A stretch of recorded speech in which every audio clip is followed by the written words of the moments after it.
Hello everyone, इस video में हम पढ़ने वाले हैं crop production management. Previous videos में हमने बात करी थी कि किस तरह से क्रॉप इम्प्रूवमेंट किया जाए और उसका फर्स्ट एक्टिविटी या फर्स्ट मेथड क्या हो सकता है। तो हमने बोला कि हम वैरायटी को इम्प्रूव कर देते हैं, तो इसी के अंदर हमने पढ़ा था क्रॉप वैरायटी इम्प्रूवमेंट। अब एक बार आपने वैरायटी इम्प्रूव कर दी, अब वैरायटी को इम्प्रूव करने के बाद जब आपने उस वैरायटी को प्लांट किया, उस प्लांटिंग के बाद आपको क्या मिलेंगी? क्रॉप्स मिलेगी, यानी कि प्रोडक्शन मिलेगा। अब उस प्रोडक्शन को कैसे मैनेज करना है ये हम पढ़ेंगे आज के इस वीडियो में।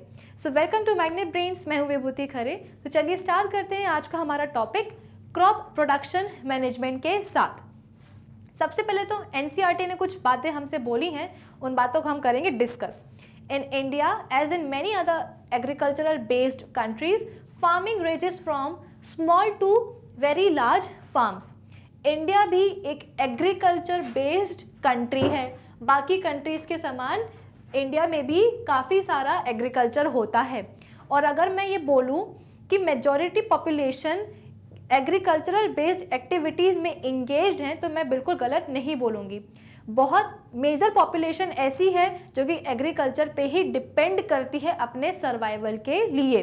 जो मेन सोर्स है उनका इनकम का, वो क्या है? एग्रीकल्चर ही है। अब एग्रीकल्चर जो है इंडिया में वेरी करता है, बाकी और भी कंट्रीज़ की तरह इंडिया में भी एग्रीकल्चर रेंज करता है स्मॉल फार्म से लेकर के लार्ज फार्म्स तक। कुछ फार्मर्स के पास आप ऐसा देखोगे कि बहुत छोटे फार्म्स होते हैं, कुछ के पास आप देखोगे कि काफ़ी ज़्यादा बड़े बड़े फार्म्स होते हैं। मनी और financial conditions that allow farmers to take up different farming practices and agricultural technologies, बिल्कुल सही है भाई। आज अगर हम शॉपिंग पे जाते हैं और मम्मा हमको पैसे देंगी, जितने पैसे हमें देंगी उतनी ही हम शॉपिंग कर सकते हैं। कम पैसे दिए तो ज़्यादा कम शॉपिंग हो पाएगी, ज़्यादा पैसे दिए हैं तो ज़्यादा शॉपिंग हो पाएगी। सिमिलरली फार्मर्स की भी जो उनकी फाइनेंशियल कंडीशंस होती हैं, ठीक है, जो भी उनका फाइनेंशियल स्टेटस होता है, उसके बेसिस पर ही जो भी वो एग्रीकल्चरल प्रैक्टिस परफॉर्म करते हैं वो उस पर डिपेंड करेगा। जो हम लार्ज और स्मॉल फार्म की हम बात कर रहे थे, तो वो फार्मर्स जिनका फाइनेंशियल कंडीशंस उतनी अच्छी नहीं होती हैं, उनके फार्म्स कैसे होंगे? छोटे होंगे। और वो फार्मर्स जिनकी फाइनेंशियल कंडीशंस अच्छी होंगी, उनके पास होंगे लार्ज फार्म्स। इसीलिए क्या हो रहा है, इतनी वेराइटीज़, वाइड वेराइटीज़ देखने को हमें मिलती हैं फार्म्स की, डिफरेंट टाइप के फार्म्स की।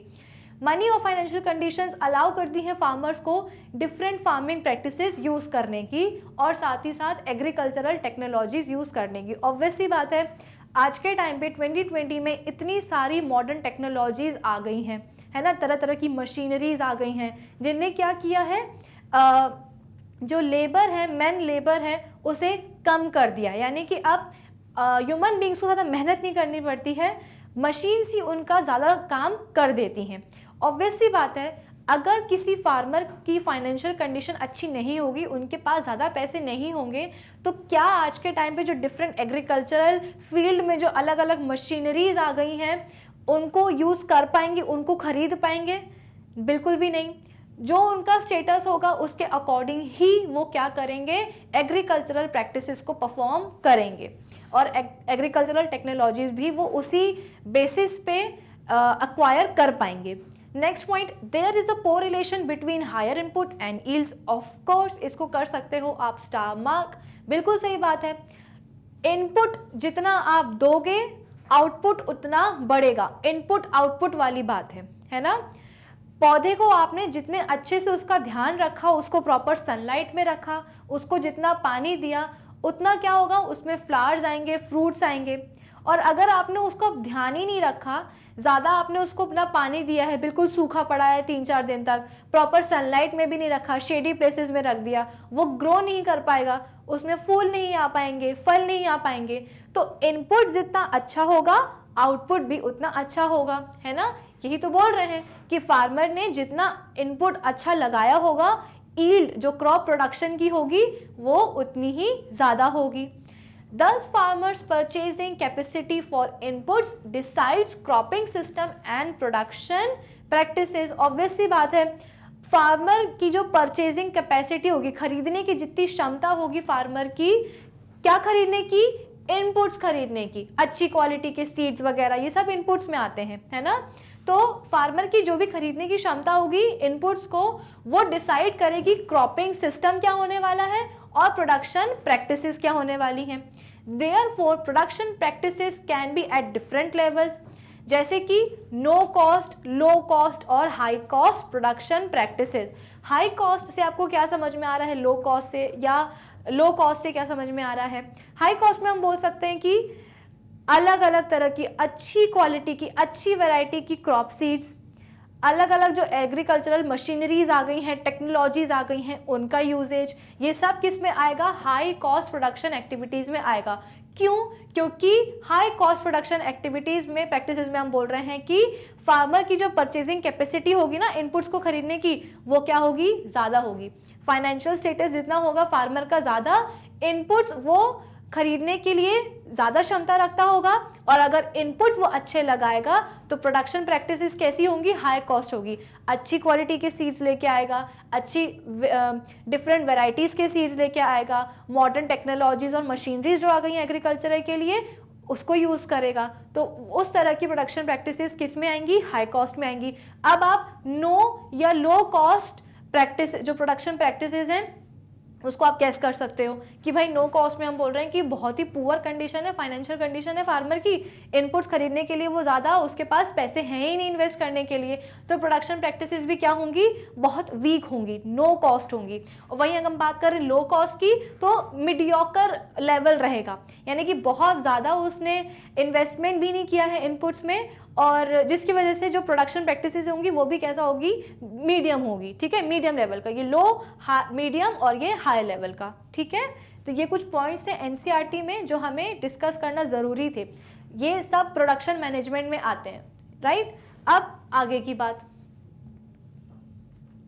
अब देखो जो हम क्रॉप प्रोडक्शन मैनेजमेंट की हम बात कर रहे हैं, इंप्रूवमेंट की बात कर रहे हैं, उसके 3 बेसिक कंस्टिट्यूएंट है।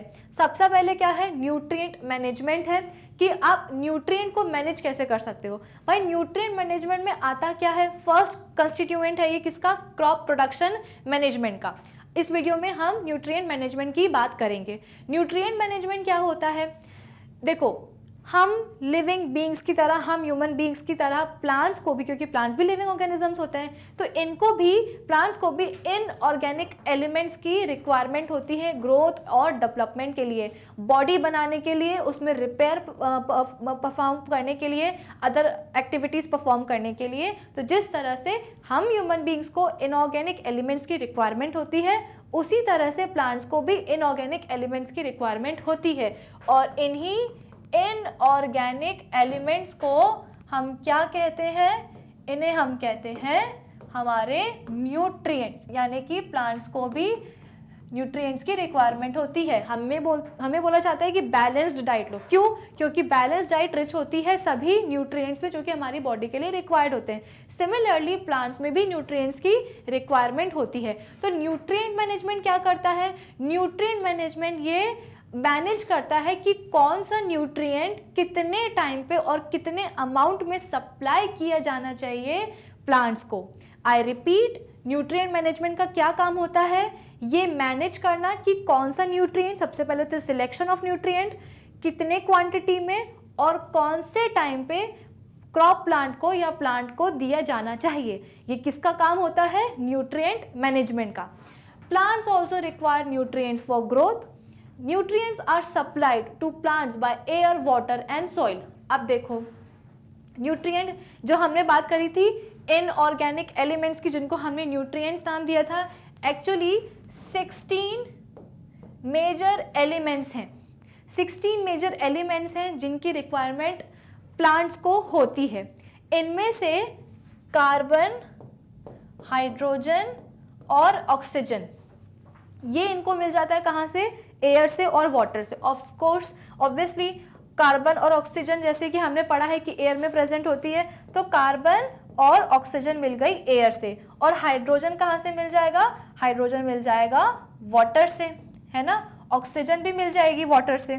तो out of 16 important major elements, plants को कार्बन, हाइड्रोजन, ऑक्सीजन कहाँ से मिलेगा? एयर से मिल जाएगा और वाटर से मिलेगा। बाकी एलिमेंट्स कहाँ से आएंगे? तो बाकी एलिमेंट्स भैया सप्लाई करता है कौन? सॉइल। इसीलिए तो बोलते हैं कि सॉइल का फर्टाइल होना बहुत ज़रूरी है। डिफरेंट बैक्टीरिया, जैसे कि हमने डिफरेंट साइकिल्स पढ़ी थी, नाइट्रोजन साइकिल वगैरह, उसमें हमने देखा था कि as it is plant nitrogen को अब्जॉर्ब, एटमॉस्फेरिक नाइट्रोजन को उसके एलिमेंटल फॉर्म में अब्जॉर्ब नहीं कर सकता, ज़रूरी है नाइट्रोजन को उसके ऑक्साइड में कन्वर्ट करने की। इसलिए बहुत सारे बैक्टीरिया प्रेजेंट थे, नाइट्रोफाइंग बैक्टीरिया वगैरह प्रेजेंट थे। उसी तरह से सॉइल में न्यूट्रिएंट्स भी होने चाहिए। क्यों? क्योंकि प्लांट्स को अपनी ग्रोथ और डेवलपमेंट के लिए न्यूट्रिएंट्स रिक्वायर्ड हैं। 3 एलिमेंट्स जो थे वो तो एयर और वाटर से मिल गए, बाकी के कहाँ से मिलेंगे? तो बाकी के सॉइल से ही मिलेंगे।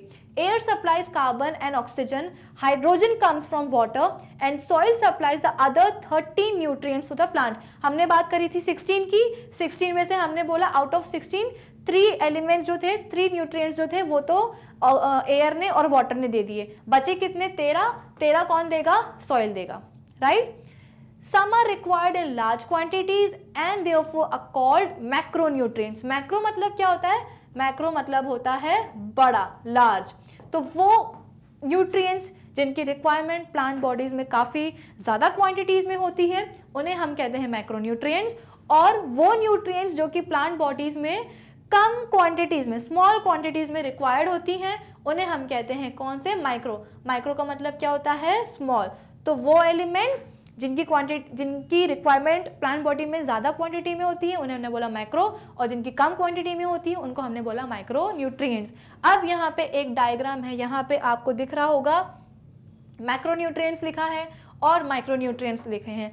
कौन कौन से हैं ज़रा वो देख लो। N, nitrogen, phosphorus, potassium, calcium, magnesium and sulphur, ये क्या है? मैक्रो न्यूट्रिएंट्स है। यानी कि इन न्यूट्रिएंट्स की रिक्वायरमेंट प्लांट बॉडी में ज़्यादा क्वांटिटीज में होती है, राइट। अब देखो, इसको याद करने की एक निमोनिक है, NPKR3, other nutrients are called mega super. उन्हें हम क्या कहते हैं? NPK को हम क्या कहते हैं? मेगा सुपर कहते हैं, कॉल्ड मेगा सुपर। NPK क्या है भाई? N से आया नाइट्रोजन, P से आया फॉस्फोरस और K से आया अपना पोटेशियम। और कॉल्ड मेगा सुपर से कौन आया भाई? कॉल्ड से आया कैल्शियम, मेगा से आया मैग्नीशियम और सुपर से आया सल्फर। इसी तरह के निमोनिक्स आप भी बना सकते हो जो भी आपको इजी पड़े, ठीक है। ये क्या हुए? मैक्रोन्यूट्रिएंट्स हुए। इसके अलावा इसमें कार्बन, हाइड्रोजन, ऑक्सीजन भी आ रहे हैं जो कि नॉन मिनरल एलिमेंट्स होते हैं। Next micronutrients. माइक्रोन्यूट्रिएंट्स में कौन कौन? माइक्रोन्यूट्रिएंट्स मतलब कौन? जो कि स्मॉल क्वांटिटीज में रिक्वायर्ड होते हैं। Iron, boron, molybdenum, copper, manganese, nickel, zinc and chlorine. अब इसको कैसे याद रखें? It's fab morning, fab morning, come on Nick, join class. अब देखो, इट्स को थोड़ा सा हटा दो, इट्स है यहाँ पे फैब, फैब मतलब कि FEB, Fe मतलब क्या होता है भाई? आयरन होता है। B से क्या निकला? बोरॉन निकला। फिर मॉर्निंग, मॉर्निंग से क्या निकला भाई? मोलिब्डेनम निकला। फिर कम ऑन, कम ऑन में हम बोलते हैं कि स्पेलिंग थोड़ी सी अलग हो जाएगी, CUMN कर देंगे। Cu मतलब क्या होता है भाई? कॉपर होता है। Mn मतलब क्या हो जाएगा? मैग्नीज हो जाएगा। तो कम ऑन की स्पेलिंग अलग कर दी हमने थोड़ी, CUMN कर दी। निक, निक से क्या आ जाएगा भाई? निकल आ जाएंगे। अब जो हमने बात करी थी जॉइन की, अब उसको जॉइन ही, आप उसको पढ़ो जॉइन। जॉइन क्यों बोल रहे हैं? क्योंकि जॉइन के साथ आ रहा है हमारा जिंक। जिंक क्या होता है? Zn। तो जॉइन को आप पढ़ोगे जॉइन, तो जॉइन से आपको समझ में आ जाएगा कि भाई जिंक आ रहा है, Zn आ रहा है। इसके अलावा क्लास, क्लास से आ गया क्लोरीन। तो it's fab morning, come on Nick, join class. ये हो गया क्या? एक तरीका माइक्रोन्यूट्रिएंट्स को याद करने का, और मैक्रोन्यूट्रिएंट्स के बारे में भी मैंने आपको बताया। इतनी चीज़ें क्लियर हुई आपको कि सबसे पहले अब जो भी चीज़ें हमने पढ़ी हैं इस वीडियो में उसको हम करते हैं क्विक रिकैप। सबसे पहले हमने बात करी थी कि भाई इंडिया और बाकी अदर कंट्रीज़ में के जैसे इंडिया भी एग्रीकल्चरल बेस्ड कंट्री है, है ना, बहुत सारे मेजर पॉपुलेशन ऐसी है जो कि एग्रीकल्चर पे डिपेंड करती है अपने सर्वाइवल के लिए। Major source of income population का क्या है, एग्रीकल्चर ही है। इसके अलावा वेराइटीज़ ऑफ हमें फार्म्स देखने को मिलते हैं, कई होते हैं स्मॉल फार्म, कई होते हैं लार्ज फार्म। इसके बाद में मनी और फाइनेंशियल कंडीशन एक्चुअली फार्मर्स की डिपेंड, ऑब्वियसली बात है, वो इम्पॉर्टेंट चीज़ें होती हैं। फाइनेंशियल कंडीशन ऐसी चीज़ होती है जो कि फार्मर्स को अलाउ करती है कि किस तरीके का उनका फार्म होने वाला है। पैसे कम होंगे तो फार्म उनका छोटा होगा, और साथ ही साथ क्या इन्फ्लुएंस करती है फाइनेंशियल कंडीशंस, जो डिफरेंट फार्मिंग प्रैक्टिसेस होती हैं और एग्रीकल्चरल टेक्नोलॉजीज होती हैं उनके पास। There is a correlation between higher inputs and yields. जितनी ज़्यादा इनपुट होगा, अच्छा इनपुट होगा, आउटपुट भी किसी चीज़ की उतनी ही अच्छी निकलेगी। एग्जाम्पल में हमने लिया था प्लांट की कि आप टेक केयर करोगे, अच्छे से करोगे तो फ्लावर्स भी उसमें उतने अच्छे आएंगे और फ्रूट्स भी अच्छे आएंगे। अगर आपने उस पर बिल्कुल ध्यान नहीं दिया तो उस पर ना फ्लावर्स आएंगे ना फ्रूट्स आएंगे। तो इनपुट जितनी अच्छी, यील्ड उतनी अच्छी। Does farmers' purchasing capacity for inputs decides cropping system and production practices? Financial condition जितनी अच्छी होगी, इनपुट्स खरीदने की क्षमता फार्मर्स की उतनी ज़्यादा होगी, और क्रॉपिंग सिस्टम और प्रोडक्शन एक्टिविटीज़ भी उन पे डिपेंड करेंगी। प्रोडक्शन प्रैक्टिसेस हमने 3 टाइप की देखी थी, no cost, low cost and high cost. High cost के लिए हमने देखा था कि अच्छी वेराइटी के सीड्स, अच्छी क्वालिटी के सीड्स, हाई जो जितनी भी एग्रीकल्चरल मशीनरीज आ गई हैं, एडवांस टेक्नोलॉजी, उन सब का यूज़ आएगा किसमें, हाई कॉस्ट प्रोडक्शन प्रैक्टिसेस में। और वहीं नो कॉस्ट और लो कॉस्ट में, नो कॉस्ट में हम बोलेंगे कि फाइनेंशियल कंडीशन अच्छी नहीं है फार्मर्स की, तो ज़्यादा उन्होंने इनपुट पे इन्वेस्ट नहीं किया है, बहुत कम किया है, इसलिए प्रोडक्शन प्रैक्टिसेस कैसी होंगी, नो कॉस्ट। और लो कॉस्ट में हमने बोला था कि मीडियम रेंज की उनकी कैपेसिटी होगी इनपुट्स को खरीदने की, इसलिए प्रोडक्शन प्रैक्टिसेस भी कैसी होंगी, लो कॉस्ट होंगी। इतना क्लियर है आप सबको। फिर इसके बाद में क्रॉप प्रोडक्शन मैनेजमेंट के कुछ कंस्टिट्यूएंट्स होते हैं, 3 कंस्टिट्यूएंट्स होते हैं। एक होता है न्यूट्रिएंट मैनेजमेंट, एक होता है क्रॉपिंग पैटर्न और एक होता है इरिगेशन। इस वीडियो में हमने बात करी है न्यूट्रिएंट मैनेजमेंट की। न्यूट्रिएंट मैनेजमेंट क्या होता है, ये डिसाइड करता है कि भाई क्रॉप को कौन से न्यूट्रिएंट की, सबसे पहले सिलेक्शन करेगा न्यूट्रिएंट की, कौन से टाइम पे और कितनी क्वांटिटी में रिक्वायरमेंट है। लिविंग बींग्स की तरह, ह्यूमन बींग्स की तरह प्लांट्स में भी इनऑर्गेनिक एलिमेंट्स, जिसको हम कहते हैं न्यूट्रिएंट्स, उनकी रिक्वायरमेंट होती है ग्रोथ के लिए, डेवलपमेंट के लिए, रिपेयर के लिए और वेरियस एक्टिविटीज़ जो उनकी बॉडी में परफॉर्म होती हैं। इसीलिए हमने बोला कि न्यूट्रिएंट मैनेजमेंट क्या करेगा कि प्लांट में कौन सा न्यूट्रिएंट चाहिए है, उनको कितनी क्वांटिटी में चाहिए है और कौन से टाइम पे चाहिए है, वो ये डिसाइड करेगा, मैनेज करेगा। न्यूट्रिएंट्स देखो 16 मेजर एलिमेंट्स होते हैं जिनकी रिक्वायरमेंट होती है प्लांट्स को। Out of 16, 13 elements are supplied by air and water. Carbon, hydrogen, oxygen, ये कहाँ से मिलेगा, एयर और वाटर से मिलेगा। बचे 13 कौन देगा, सॉइल देगा। इसमें भी 2 टाइप के न्यूट्रिएंट्स होते हैं, मेजर एंड माइक्रो। मैक्रो में हम बोलते हैं कि जिनकी लार्ज क्वांटिटीज़ में रिक्वायरमेंट होती है, और उसका एग्जाम्पल हमने देखा nitrogen, phosphorus, potassium, calcium, magnesium and sulphur. और इसके बाद में माइक्रो न्यूट्रिएंट्स जिनकी रिक्वायरमेंट ट्रेस क्वांटिटीज़ में, कम क्वांटिटीज़ में होती है प्लांट बॉडी में। कौन कौन से, iron, boron, molybdenum, copper, manganese, nickel, zinc and chlorine. इसको याद करने के भी तरीके हमने देख लिए हैं। और इस तरह के आप कोई निमोनिक्स बनाना चाहें जो आपको ईजी लगते हो, वो आप बना सकते हैं। हायर स्टैंडर्ड्स में इनको याद करना हो जाएगा कंपलसरी, तो क्यों ना हम अभी से कर लें, तो इस तरह से आप इनको याद कर सकते हैं। तो इस वीडियो में हमने क्या पढ़ा है कि क्रॉप प्रोडक्शन मैनेजमेंट क्या होता है, और उसका हमने फर्स्ट कंस्टिट्यूएंट भी देखा। फर्स्ट जो कंस्टिट्यूएंट है उसका ही कंटिन्यू करेंगे हम नेक्स्ट वीडियो में, और देखेंगे कि कैसे प्लांट्स में हम और ज़्यादा न्यूट्रिएंट्स एडिक्वेट क्वांटिटीज़ में सप्लाई कर सकते हैं, राइट। तो इस वीडियो के लिए इतना ही। कंप्लीट कोर्स के लिए मैग्नेट ब्रेन्स प्लस में अपग्रेड करें, और इस टॉपिक के नोट्स आपको अवेलेबल है हमारी ऑफिशियल वेबसाइट पर magnetbrains.com पर। Thank you for watching.